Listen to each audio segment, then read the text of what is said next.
Meenakshi YouTube channel చూస్తున్న వారందరికీ ధన్యవాదములు. నమస్తే.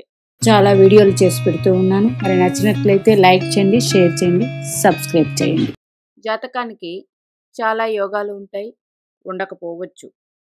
అయితే యోగాలు అనేటప్పటికీ లగ్న పంచమ భాగ్యాధిపతులు చూసి చాలా వరకు చెప్పడం జరుగుతుంది. అలాగే మన జాతక చక్రంలో షష్ఠ అష్టమ వ్యయాధిపతులు కూడా చాలా ముఖ్యమైన వారు. మరి వారి స్థానాలు బట్టి వాళ్ళు ఎక్కడ స్థితి పొందారు అన్న దాన్ని బట్టి వారికి 6, 8, 12 స్థానాధిపతులకి లగ్న పంచమ భాగ్యాధిపతులకి సంబంధం ఉంటే ఇది మంచి రాజయోగం, పర్వాలేదు. అంటే ఉదాహరణ జాతకం తీసుకుంటే మేషలగ్నం అనుకోండి. లగ్నాధిపతి కుజుడు, అష్టమాధిపతి కుజుడయ్యాడు. అంటే ఒక అష్టమాధిపత్యం వచ్చింది. ఇక్కడ ఒక అష్టమాధిపత్యం వచ్చింది కాబట్టి లగ్నాధిపతి కుజుడు అవ్వడం వల్ల కుజుడు శుభుడే అవుతాడు. ఇలా తీసుకోవాలి.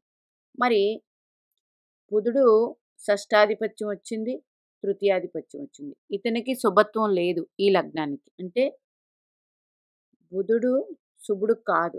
మరి ఈ బుధుడు ఎక్కడ ఉండాలండి? షష్టాధిపతి, తృతీయాధిపతిని పక్కన పెట్టండి. షష్టాధిపత్యం వచ్చినప్పుడు ఇంకొక భావానికి ఆధిపత్యం, శుభాధిపత్యం రానప్పుడు ఆ గ్రహము ఎవరితోనూ సంబంధాలు ఉండకూడదు. ఇప్పుడు షష్టాధిపత్యం వచ్చిందంటే ఇక్కడే స్థితి పొందాలి బుధుడు. అంటే ఉచ్చ క్షేత్రం. ఇది మంచిది. ఇది మళ్ళీ మంచి రాజయోగం. ఈయన వెళ్ళి చతుర్థంలో ఉన్న, లగ్నంలో ఉన్న కొంచెం ఆ దశ వచ్చినప్పుడు చాలా ఇబ్బంది పెడుతుంది, ఉండకూడదు. ఇట్లా తీసుకోండి. అంటే బుధుడు ఇక్కడ కానీ తృతీయంలో కానీ మాత్రమే ఈ జాతకానికి స్థితి పొందాలి. లేదు అష్టమంలో స్థితి పొందాడు, షష్టాధిపతి అష్టమం పర్వాలేదు, షష్టాధిపతి వ్యయం పర్వాలేదు. అంతేగాని శుభక్షేత్రాలైన లగ్న చతుర్థ లగ్న చతుర్థ సప్తమ దశమాధిపతులతో కనెక్షన్ ఉండకూడదు. ఎప్పుడు షష్టాధిపత్యం వచ్చినప్పుడు మాత్రం. లగ్న పంచమ భాగ్యాధిపత్యం వస్తే అది వేరే విషయం. ఇట్లా తీసుకోండి. ఇది మేషలగ్నం ఇలా ఉండాలి. మరి పంచమాధిపత్యం రవి ఎవరికి? రవికి ఒకటే గ్రహం కాబట్టి ఈయన శుభుడు. ఈయనకి ఇంకొక ఆధిపత్యం లేదు. మేషలగ్నమైండి రవి మహాదశ వస్తే వెరీ గుడ్. అయితే ఈయన స్థితి కూడా ఒక ఆధిపత్యం వచ్చింది, పంచమాధిపత్యం వచ్చింది కాబట్టి ఈయన స్థితి పంచమంలో ఉన్న, భాగ్యంలో ఉన్న, లగ్నంలో ఉన్న మంచిది, లేదా కేంద్రాల్లో ఉన్న మంచిదే.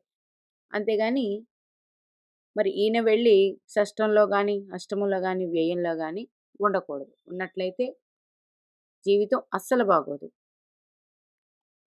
ఇలా తీసుకోండి. మరి గురుడికి వ్యయాధిపత్యం వచ్చింది మేషలగ్నానికి. గురుడికి వ్యయాధిపత్యం వచ్చింది మేషలగ్నానికి, భాగ్యాధిపత్యం. ఈయన శుభుడే, భాగ్యాధిపత్యం వచ్చింది కాబట్టి. అంటే లగ్న పంచమ భాగ్యాధిపతులకి వ్యయాధిపతి, షష్టాధిపతి, పంచమాధిపతి భావాలకు ఆధిపత్యం వస్తే ఇది గుడ్. ఇది గుడ్. మరి ఇప్పుడు ఒక ఉదాహరణ జాతక తీసుకుందాం. అంటే ఇది మళ్ళీ చెప్తున్నాను, ఒకసారి గుర్తుపెట్టుకోండి, చాలా ఈజీ. మీ లగ్నాధిపతి కానీ, మీ పంచమాధిపతి కానీ షష్ట అష్టమ వ్యయాధిపత్యాలు వస్తే ఆ గ్రహాలు శుభత్వాన్ని ఇస్తాయి. కుంభలగ్నం తీసుకుందాం. కుంభలగ్నానికి లగ్నాధిపత్యం వచ్చింది, వ్యయాధిపత్యం వచ్చింది. మరి శని శుభుడే. మరి ఇదే కుంభలగ్నానికి గురుడికి శుభుడు కదా, 2, 11 ఆధిపత్యాలు వచ్చాయి. అంటే గురుడు న్యూట్రల్ ఇక్కడ. మరి ఇప్పుడు మళ్ళీ పంచమాధిపత్యం కదండి. పంచమాధిపత్యం బుధుడికి వచ్చింది. కుంభలగ్నానికి 1, 2, 3, 4, 5 పంచమాధిపత్యం బుధుడికి వచ్చింది. మరి 6, 7, 8 అష్టమాధిపత్యం వచ్చింది. ఇక్కడ పంచమాధిపతి బుధుడయ్యాడు కాబట్టి ఇన్ని దశ యోగిస్తుంది. మరి ఇంకొకటి ఏముంది? కుంభలగ్నానికి షష్టాధిపతి ఎవరు? చంద్రుడు. ఈయన యోగించుడు. మరి ఈ చంద్రుడు షష్టాధిపతి అవ్వడం వల్ల వేరే ఏ భావాలతోని శుభభావాలతో కనెక్షన్ లేకుండా ఉంటే చంద్రదశ యోగిస్తుంది. జీవితం బాగుంటుంది. ఇట్లా తీసుకోండి. ఇప్పుడు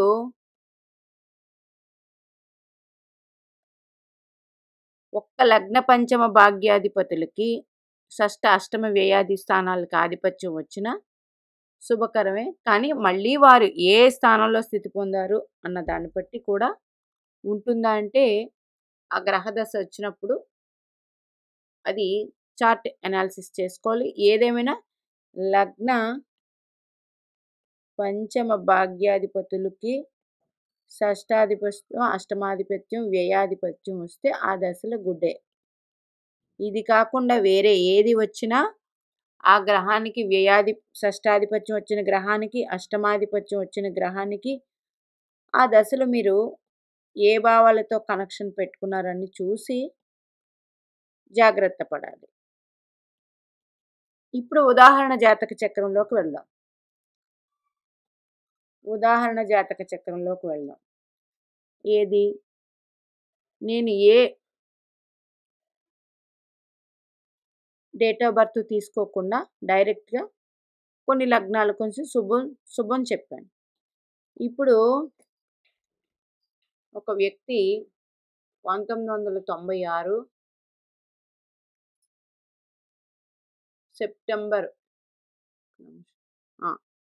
నవంబర్ నెల 1996లో జన్మించిన వారు వీరి లగ్నం ధనస్సు లగ్నం. లగ్నంలోనే గురుడు. అంటే వీరికి దిగ్బలం. ఎవరు? గురుడు దిగ్బలం. దేవగురు బృహస్పతి దిగ్బలం పొందారు. లగ్నంలో గురుడు ఉంటే లక్ష దోషాలు హరిస్తారు. అయితే వీరికి ప్రస్తుత దశ రాహు మహాదశ. ఇక్కడే శుక్ర భగవానుడు ఉన్నాడు. ఇప్పుడు చూడండి, 1, 2, 3, 4, 5, 6 షష్టాధిపతి శుక్రుడు. ఇదే లగ్నానికి శుక్రుడు లాభాధిపతి కూడా అయ్యారు. ధనుర్లగ్నానికి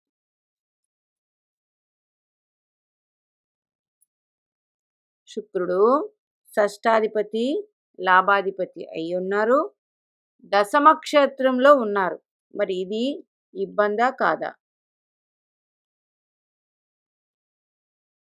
ఇబ్బందే.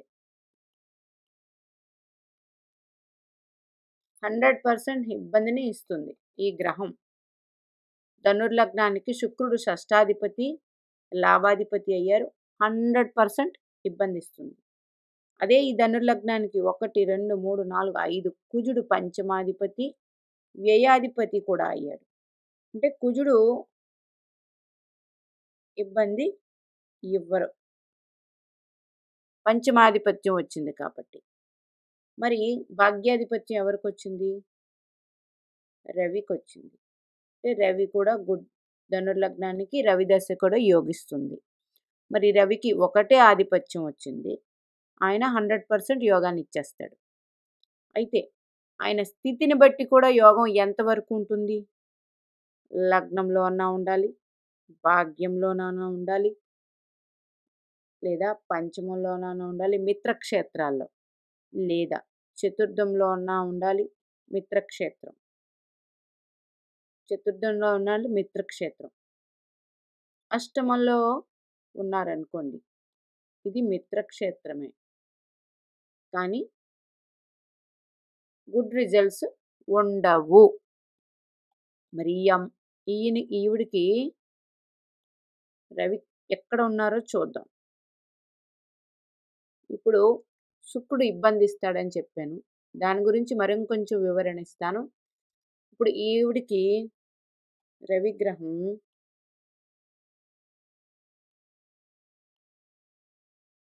ఇక్కడ ఉన్నారు.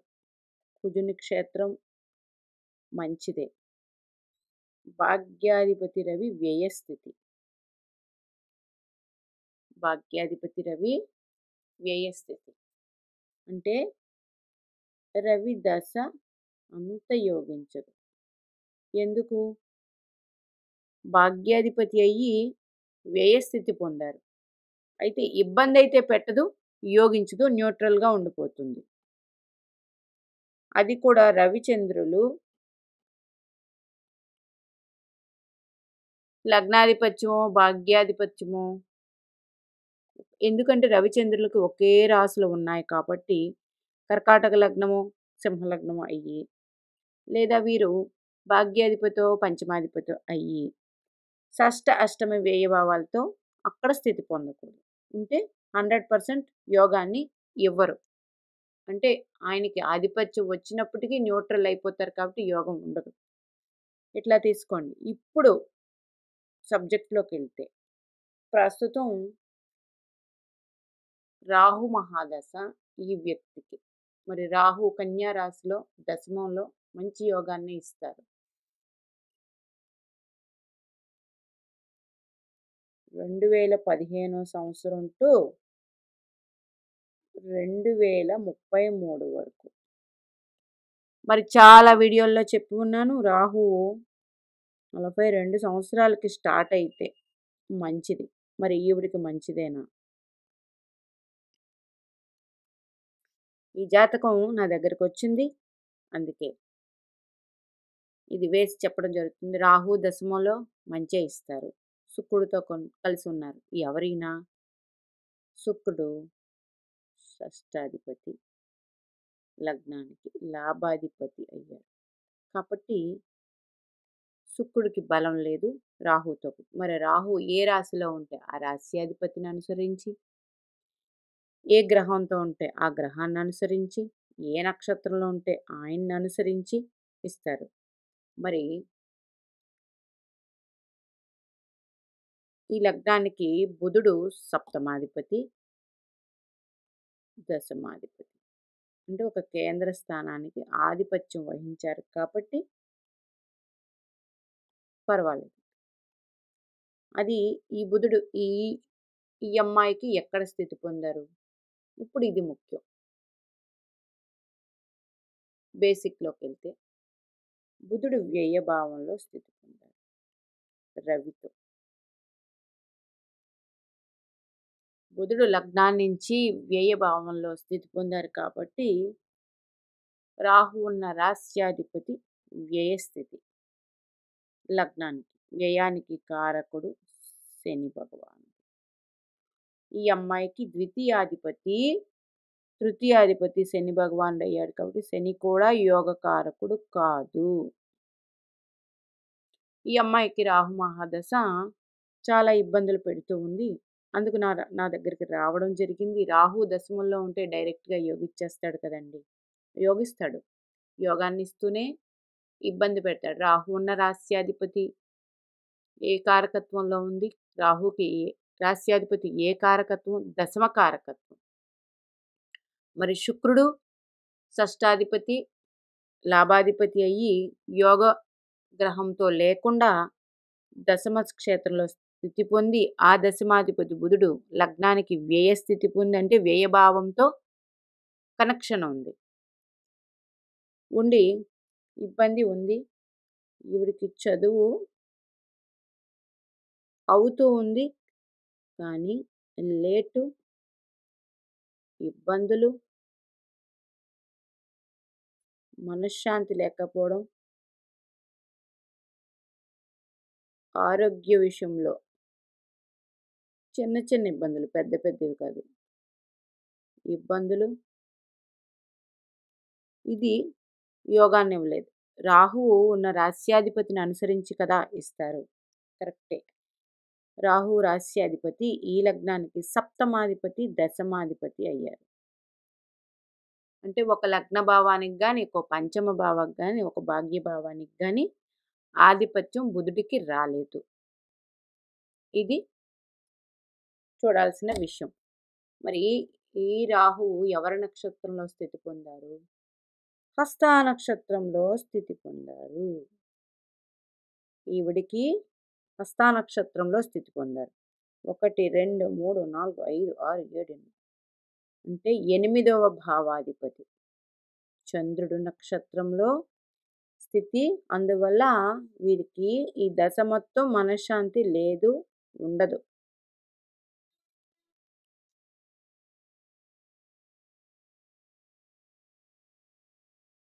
మరి ఈవిడికి రాహు మహాదశ అయిపోయిన తర్వాత గురు మహాదశ యోగాన్ని ఇస్తుంది. అంటే 100% యోగాన్ని ఇస్తుంది గురు మహాదశ. 2033 రావాలి. అంతవరకు ఈవిడికి ఒడిదుడుకులు, ఆటుపోట్లు, ఇబ్బందులు ఇవన్నీ కూడా ఉంటాయి.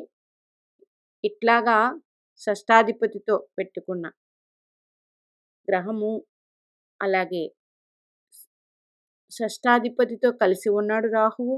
హస్తా నక్షత్రంలో చంద్రుడు నక్షత్రంలో, అష్టమాధిపతి నక్షత్రంలో రాహు స్థితి. మరి ఇన్ని విధాలుగా ఈ జాతకానికి ఇబ్బందులు ఉన్నాయి. ఎందుకంటే జాతకం చూడగానే దశమం రాహు యోగిచ్చేస్తాడు అని చెప్తారు. దశమ రాహువు యోగిస్తాడు. కానీ ఆ రాహు ఉన్న రాస్యాధిపతిని, ఆ రాస్యాధిపతికి ఏ భావకారకత్వం వచ్చింది? దశమ భావకారకత్వం. మరి ఆయన ఏ భావంతో సంబంధం పెట్టుకున్నారు? ఇవన్నీ తీసుకునే రాహు అందిస్తాడు. రాహువు డైరెక్ట్గా ఇవ్వాలి అంటే ఏ గ్రహంతోనే ఆయన సంబంధం పెట్టుకోకూడదు. ఆయన ఒక్కరే స్థితి పొంది ఉంటే అద్భుతమైన యోగాన్ని ఇచ్చేస్తారు. మరి ఇక్కడ శుక్రగ్రహ సంబంధం ఉంది. అందుచేత జాతకాలకి యోగాలు ఉంటాయి, ఉన్నట్టే కనిపిస్తాయి. కానీ ఇబ్బందులు ఎందుకు వస్తున్నాయండి అన్నది మనం జాతక చక్రం లోపలికి వెళ్ళి చూస్తే తెలుస్తుంది. మరి ఈయన మీద 1, 2, 3, 4, 5, 6, 7, 8, 9 గురుదృష్టి భాగ్యస్థానం మీద ఉంది కాబట్టి ఈవిడికి తండ్రి సపోర్టు, అలాగే ఉంది ఎక్కువగా. తండ్రి సపోర్టు ఉంది. అందుకని ఇబ్బంది లేదు. కానీ ఆ అమ్మాయి చదువులోనే చాలా రకాల ఇబ్బందులు పడుతూ ఉంది. మరి బేసిక్లోకి వెళ్తే ఈవిడికి కుజుడు భాగ్యస్థితి పొందారు. పంచమాధిపతి భాగ్యస్థితి పొందారు. ఇది కూడా మంచిదే. అందుచేత ఈవిడ తండ్రి సపోర్ట్ తోటే యోగాన్ని మొత్తాన్ని అనుభవిస్తూ ఉన్నారు.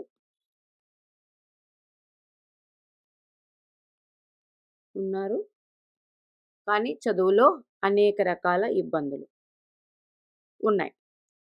మరి 42 తర్వాతే యోగం వస్తుంది కదండి, బాగుంటుందా అని క్వశ్చన్ వేయచ్చు. అప్పుడు దశమ క్షేత్రంలో ఉన్నారు కాబట్టి బాగానే ఉంటుంది. అప్పుడు దానికి సంబంధించిన ఇబ్బందులు ఉంటూనే అప్పుడు ఆ గ్రహానికి మెచ్యూరిటీ లెవెల్స్లోకి వచ్చింది కాబట్టి రాజయోగం వేరే రకంగా ఉంటుంది. ఇప్పుడు మాత్రం ఇబ్బందికరమైన జీవితం. మీనాక్షి దేవి ఆశీస్సులు మనందరి మీద ఉండాలని కోరుకుంటూ నమస్తే.